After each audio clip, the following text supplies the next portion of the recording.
अस्सलाम वालेकुम व्यूअर्स, आप देख रहे हैं एशिया कम्युनिकेशंस में। हूं शौकत साहिल।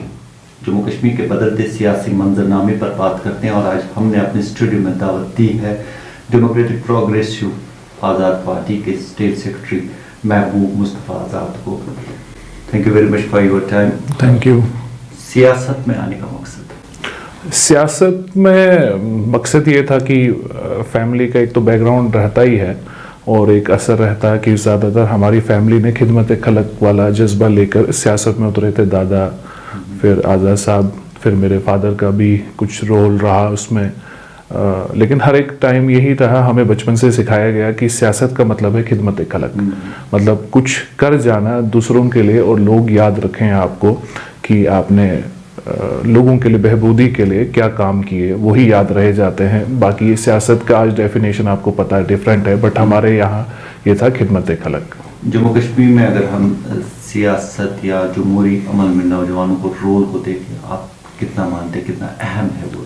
देखिए आज के टाइम में तो बहुत ज़्यादा रोल है, अहम है, और उतना ही लोग भाग रहे हैं, खासकर यूथ को, क्योंकि मैं कहूँगा तसल्ली हो गई है और उम्मीद ही नहीं रही है कि ये जो सियासतदान है या पार्टियाँ जो हैं एग्जिस्टिंग है या बन रही है या बनती है, उन पर भरोसा ही नहीं रहा है। उनको लगता है कि ये सिर्फ हमें यूज़ करते हैं धर्म के नाम से, ज़ात के नाम से, और हमें सिर्फ वोट के लिए यूज़ किया जाता है या रैलियों के लिए यूज़ किया जाता है। जो मैंने इस 20 साल में देखा, और ज़्यादातर मैं पहले स्टूडेंट विंग में था कांग्रेस के, फिर यूथ कांग्रेस में था, तो हमेशा यूथ के साथ ही काम करने को मौका मिला। फिर डिफरेंट सोशल ऑर्गेनाइजेशंस में भी काम किया, नेशनली इंटरनेशनली, तभी यही मिला कि लोगों को भरोसा उतर गया है। तो आज की डेट में बहुत अहम रोल निभाता है कि अगर हम यूथ के लिए कुछ करना चाहते हैं, यूथ अपने लिए कुछ करना चाहता है, तो जरूरी नहीं कि हर एक इलेक्शन लड़ता है, जरूरी नहीं कि हर एक को एमएलए बनना है, जरूरी नहीं कि हर एक को एमपी बनना है, बट इस पॉलिटिकल सिस्टम में एक अपना अहम रोल निभाना चाहिए। हर एक पार्टी का अपना एक पॉलिटिकल एजेंडा होता है या फिर उनका अपना नजरिया होता है। आपकी पार्टी का एजेंडा क्या है? देखिए, जैसा कि आपको पता है, आज़ाद साहब का एक 50 साल का पॉलिटिकल कैरियर रहा है, और जब भी उनको मौका मिला खिदमत करने का, मतलब अदर देन पोस्ट में बोलूँगा, मतलब as a CM, as a health minister, तो उन्होंने कुछ कर दिखाया। मतलब इससे पहले भी जैसे हेल्थ चीफ मिनिस्टर का दौर जो उनका 2.5 साल का था, आज भी लोग कहते हैं जिनसे मैं मिलता हूं, चाहे वो पार्टी ज्वाइन कर रहे हैं या नहीं कर रहे हैं, मतलब मैं पिछले हफ्ते से श्रीनगर में हूं और जिनसे भी मिलता हूं, अलग अलग कोनों में मिलता हूं, कुछ सामने आ रहे हैं कि ज्वाइन करें, कुछ सामने के बगैर भी बोल रहे हैं कि शायद हम बाद में ज्वाइन करें या नहीं भी करें, लेकिन आज़ाद साहब के लिए इज्जत जो है वो बहुत ऊंची है और ऊंचे मकाम में है कि जो उन्होंने 2.5 साल के टाइम पे काम किया, चाहे वो डिस्ट्रिक्ट्स की बात करें, तहसीलों की बात करें, कॉलेजों की बात करें, रोडों की बात करें, टुलिप गार्डन, हज हाउस, इसी तरीके से हजारों काम है जो मुझे लगता है कि रातें गुजर जाएंगी, कि बहुत सारे ऐसे भी काम है शायद मुझे भी नहीं पता हो, कि जो बिहाइंड द कर्टन करते थे, क्योंकि उनको क्रेडिट गेम का कभी नहीं था कि मुझे क्रेडिट मिलना चाहिए। मतलब उनको हमेशा स्टेट की फिक्र थी, जो लास्ट में भी उनको 70,000 नौकरियां जो रखी थी उन्होंने, कि जिसके लिए पैसा भी रखा था, और परमानेंट नौकरियां, कोई अडॉक पे नहीं, और लास्ट में पीडीपी ने गवर्नमेंट वापस ले ली। उनको लगा कि अगर ये 70,000 नौकरियां जनाब गुलाम नबी आज़ाद साहब के थ्रू हो जाएंगी तो क्रेडिट आज़ाद साहब को मिलेगा और हम खत्म हो जाएंगे। उसी दौरान क्या कहते हैं, दूसरी पार्टी को भी उन्होंने फोन किया तो उन्होंने स्विच ऑफ रख दिया। तो हर एक चाहता है कि आज़ाद साहब, एक आम पब्लिक तो चाहती है आज़ाद साहब फिर से आए, क्योंकि वो 2.5 साल का पीरियड उनको याद है, और बड़ी बार जब वो निकल भी गए तो लोग पछताते थे। वो मुझे फोन करते बोलते थे हमसे गलती हो गई, जब वो नारे वगैरह चले उस दौरान, तो उन्होंने बोला कि हमसे गलती होगी, हमने उस इंसान को पहचाना नहीं।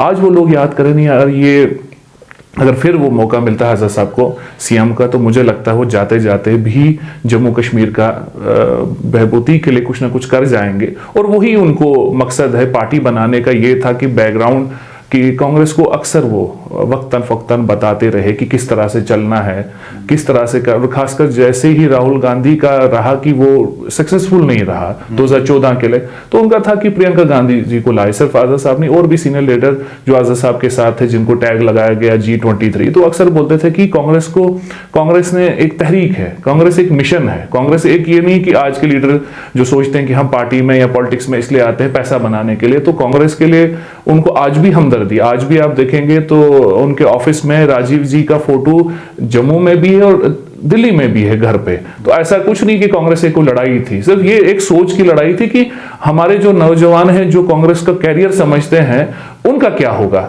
आपके साथ वो जुड़ रहे हैं, आपके साथ वो बन रहे हैं, लेकिन आप सीरियस नहीं हो, तो वो नहीं हुआ। फिर जैसे भाई अभी मैं रिसेंटली बताऊं, रोड शो जो अभी किया भारत जोड़ो यात्रा, तो राहुल जी को इन्होंने बताया सारे लोगों ने कि आप जो ये रोड शो कर रहे हैं ये रोड शो नहीं है, ये एक रास्ते को नापना है।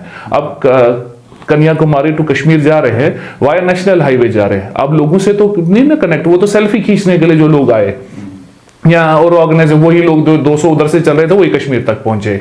नया क्या है, मतलब मिसाल मैं आपको दूं कि उन्होंने बताया कि मैंने कहा उनको कि अगर आपको पठानकोट से गुजरना है तो आपको बनी भी जाना चाहिए, बसोली भी जाना चाहिए, बिलावर भी जाना चाहिए, और सिर्फ ये रोड नहीं, क्योंकि इससे कुछ नहीं निकलेगा। मैं उसकी एक मुल्की सियासत और इलाकाई सियासत दोनों मुख्तलिफ होती है। इलाकाई सियासत का ताल्लुक जहाँ होता है, यहाँ अपने डोमेस्टिक मसाइल बहुत सारे बिल्कुल उनको एड्रेस किया जाता है, उस सियासत को आपकी पार्टी वो एड्रेस कर रही है। बिल्कुल, और मुल्की तो छोड़ो, जम्मू कश्मीर के जितने रीजन्स हैं उन रीजन्स की अपनी सियासत है। मतलब चिनाब वैली की अलग है, पीर पंचाल की अलग है, जम्मू की अलग है, कश्मीर की अलग है, और कश्मीर में भी मैं लगभग 20 साल मुझे सियासत और उसमें हो गया है। नॉर्थ की अलग है, साउथ की अलग है, सेंट्रल की अलग है। तो उस हिसाब से हम हर चीज को देख रहे हैं। और सबसे बड़ी बात है कि आजाद साहब को सब कुछ पता है कि एक नया पार्टी बनाता है तो उसको पता कुछ नहीं होता है। आजाद साहब सीएम रहे हैं, हेल्थ मिनिस्टर रहे हैं, यहीं से पले बड़े हैं, ब्लॉक प्रेसिडेंट से, हमारे दादाजी ब्लॉक प्रेसिडेंट थे, उसके साथ काम कर रहे, फिर उसके बाद यूथ कांग्रेस में उन्होंने काम किया, तो उनके लिए नया कुछ नहीं है। और ऑलरेडी हमें भी उन्होंने जो चीजें बताई है कि ग्राउंड लेवल पे पहुंचना, जैसे अभी आपको रिसेंटली पता चला कि जब लैंड इविक्शन इशू था तो हमारी पार्टी पिछले 1 महीने से लगी है जो हर जगह से प्रोटेस्ट किया। ये नहीं कि जब हमारे गिरेबान पे बात आई तो तब हम निकले।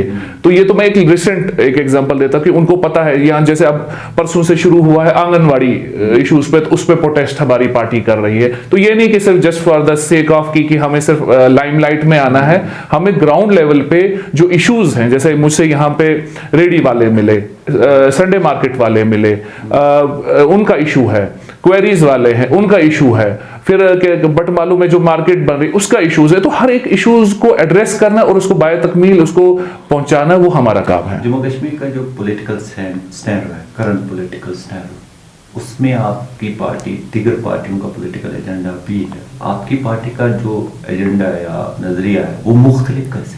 देखिए, मुख्तलिफ इस तरीके से है। सबसे पहला जो आजाद साहब का मुद्दा है वो है डेवलपमेंट। मतलब चाहे उसको कौन किस तरीके से ले, फिर बड़ी बार बोलते नहीं, यहाँ पे जब बात होती है नहीं जी, हमें इमोशंस हैं, सेंटिमेंट्स हैं, उसके साथ एक सामना होता है कि पहले सेंटिमेंट से डेवलपमेंट से क्या होगा, हमें रोड बिजली से क्या करना। लेकिन आजाद साहब का मानना है कि जब आपका पेट पला फुल होगा, जब आप अपने पैरों पर खड़े होंगे, तभी आप किसी चीज से लड़ सकते हैं, तभी आप किसी के सामने बात कर सकते हैं। मतलब जब तक आपके सामने कोई पावर नहीं हो, जब तक आपके हाथों में कोई हथियार का मतलब ये नहीं कि हथियार का मतलब कलम हो सकता है, कुछ और हो सकता है, जब आप अपने पैरों पर खड़े तभी आप मुकाबला कर सकते, तभी आप गवर्नमेंट के साथ बात कर सकते, तभी इधर उधर की बात कर सकते हैं। जिस तरह से मैं अक्सर कहता हूं कि हर एक को हमारे लैंड की भूख है ना, हम इंसानियत की भूख नहीं है। चाहे पाकिस्तान की बात करें, हिंदुस्तान, हमें अगर नजरिया देखा जाए तो इंसानियत की नजरिए से जब देखें, लेकिन हमारा भी उसमें कसूर है। मैं अक्सर जब भी प्रोग्राम्स होते हैं मैं बोलता हूं कि बाहर किसी ने नहीं खराबी की, हमने ही खराबी की, हमने एक दूसरे की लेग पुलिंग की। तो उस वजह से बड़ा अहम रोल हमारा ये बनता है पार्टी का कि हम जहां भी जा रहे हैं, हम ये नहीं बोलते कि हमें वोट दो, हम ये नहीं बोल रहे हैं कि हमें पहले इलेक्शन में लड़ना है, पहले फिर हम करेंगे। हम हमेशा बोलते हैं कि जो आजाद साहब ने हमें सिखाया कि आप लोगों के बीच में जाओ, उनके मसले उठाओ, और जितना हो सकेगा, मेरे तक हो सकेगा या आप तक हो सकेगा, कोशिश करो कि मसले हल कर रहे हैं। दफा 370 की तनसीब के बाद मरकजी हुकूमत ने दावा किया कि जम्मू कश्मीर में हालात मुकम्मल तौर पर तब्दील हो गए। आप समझते हैं ऐसा? देखो, पहले तो मैं आपको बताऊं कि आर्टिकल 370 जो है, बड़े लोगों को पता है या नहीं भी पता है, किताबें पढ़ी नहीं पढ़ी, मैं हमेशा सच बोलता हूं। जो आजाद साहब ने भी हमें सिखाया, घर ने हमें सिखाया, और जिसकी वजह से उनको थोड़ा नुकसान भी उठाना पड़ा। जो बारामूला में उन्होंने आर्टिकल 370 पर बयान दिया तो लोगों ने उसको अदरवाइज लिया कि ये शायद सेंटर की बोली बोल रहा है। प्रॉब्लम ये है कि आर्टिकल 370 हमारा इमोशन है, हमारा सेंटीमेंट है कि एक स्पेशल स्टेटस दिया गया था सेंटर ने कि हमें यहाँ पे एक अलग से जम्मू कश्मीर जो है माहिदा हुआ था, वो किन बातों पे हुआ था और उसके बाद कितने कानून यहाँ पे घुसते गए। अब ब्लेम लगाते हैं बीजेपी पे कि नहीं जी उसने तोड़ा, या ये तो श्यामा प्रसाद मुखर्जी का एक एजेंडा था, वो तब जमाने से चल रहा था। लेकिन मैं हर एक को एक एग्जांपल देता हूं कि ये मिसाल वैसी है, मैं अभी आपसे कोट मांगूंगा आप दे देंगे, मैं आपसे स्वेटर मांगूंगा आप दे देंगे, लेकिन जब टी शर्ट की बारी आएगी या शर्ट की बारी आप बोलेंगे मुझे नहीं देना। उसी तरीके से जब ये सदर रियासत से हम यहाँ चीफ मिनिस्ट्री पे या गवर्नर पे पहुंचे, अगर तभी ये चीजें रोकी गई होती, तभी चीजों पर प्रोटेस्ट किया गया होता, तो शायद ये दिन देखने को नहीं मिलते। और जो कानून हम जो पार्टियां कौन थी, मैं अब नाम नहीं लेना चाहता, लेकिन वो पार्टियां तो वही लोग थी ना जो आज बोलते हैं कि हाँ ये इमोशंस हैं, ये जी हम वापस लाएंगे, तो तब इन्होंने क्यों नहीं रोका। इस वजह से हालात जो है वो बदल रहे हैं और उसमें अभी भी कुछ कोशिश इन्हीं पार्टियों की कि हालात ठीक ना हो, ताकि हम ये ब्लेम लगाएं देखो जी इनकी वजह से तो कुछ हुआ ही नहीं।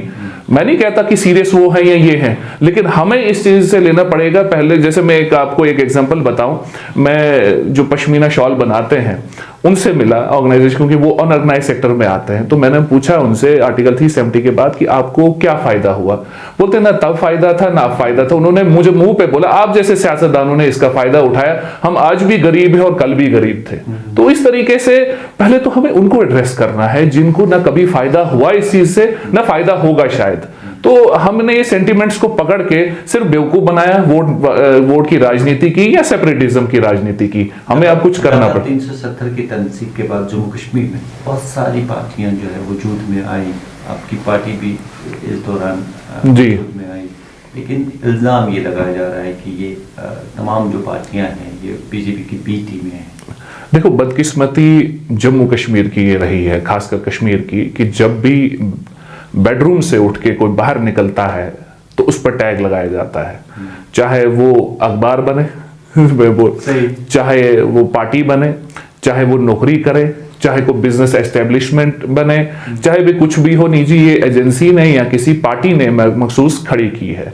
ये तो एक बदकिस्मती है। मैं आपको एक अपनी एग्जांपल बताऊं, जब मैं कश्मीर में आया 2010 में, जब मैंने पॉलिटिकल कैरियर कश्मीर में भी शुरू किया, पहले तो मैं डोडा का फिर जम्मू का रहने वाला, तो मुझे डराया गया कि आप बात मत करना, आपको पता नहीं रेडी वाला किसका होगा, वो किसका होगा। तो ये एक मखसूस चीज है। और दूसरी बात, आजाद साहब की सोच एक नेशनल इंटरनेशनल लेवल की है, उनको किसी की जरूरत नहीं है। हाँ दोस्ती अपनी जगह है, मतलब दोस्ती मोदी जी से है, दोस्ती सिर्फ मोदी जी से नहीं है, दोस्ती बाकी पार्टियों के हेड से है।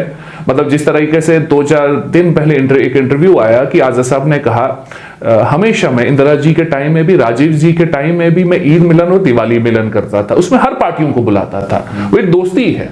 बिल्कुल सही। दोस्ती में दुश्मनी नहीं होती, इख्तिलाफात राय बहुत। हाँ और दोस्ती है। हाँ उससे बेनिफिट ये हो सकता है कि जैसे परसों देखा आपने कि लैंड इशू पे जो बात उठी, अमित शाह जी से अपॉइंटमेंट लिया और वो मिल के आ गए और इशू पर, और इसका ये सबूत भी है कि हम 2-4 जगह गए, वहां अफसरों से मिले, उन्होंने बोला कि नहीं जैसे ही अमित शाह जी से मिले थे तो वैसे ही एक्शन शुरू हुआ कि 10 और 15 मरले को छेड़ा नहीं जाएगा। मतलब बात करने से बात होती है ना। देखो ये नहीं कि उन पर भी 1 साल 1.5 साल हमने सुना है कि ईडी ने और इन्होंने कोशिश की कि कोई दाग निकले, लेकिन जब वो करप्ट ही नहीं है, कैरेक्टर उनका साफ है, तभी जाके वो किसी लेवल पे भी किसी हद तक भी बात कर सकते हैं। लोग डेमोक्रेटिक प्रोग्रेसिव आजाद पार्टी को मैंडेट क्यों नहीं है? देख पहले तो सबसे बड़ी बात है कि आजाद साहब और आजाद साहब के साथ जितने भी लोग जुड़े हैं वो सच बोलते हैं। आजाद साहब ने तब भी सच बोला, जो दिल्ली में बोलते हैं वही कश्मीर में बोलते हैं, वही जम्मू में बोलते हैं। 3 लैंग्वेज उनकी नहीं है, 3 बातें उनकी नहीं है, पहली बात। दूसरी बात, उन्होंने कुछ करके दिखाया है, एक स्क्रिप्ट है आपके पास। एज ए हेल्थ मिनिस्टर भी पहले एक एम्स था पूरे इंडिया में, अब पता नहीं कितने एम्स है, तब तो 18 थे, अब शायद बढ़ भी गए होंगे। मेडिकल कॉलेज यहाँ पे, फिर आपके 2.5 साल के उस पीरियड में भी तो कुछ करके दिखाया है। मतलब ऐसे नहीं कि हॉलो स्लोगन्स है ओनली कि टेबल पे आपके पास कुछ है, तो एक वो है। दूसरी चीज है कि उनका विजन है, विजन इन द सेंस कि उनको पता है जम्मू कश्मीर की तरक्की के लिए क्या करना है। जैसे मैं एक एग्जांपल फिर दूं कि टुलिप गार्डन जब बना उसके पीछे ये नहीं था कि सिर्फ फूल लगाना है।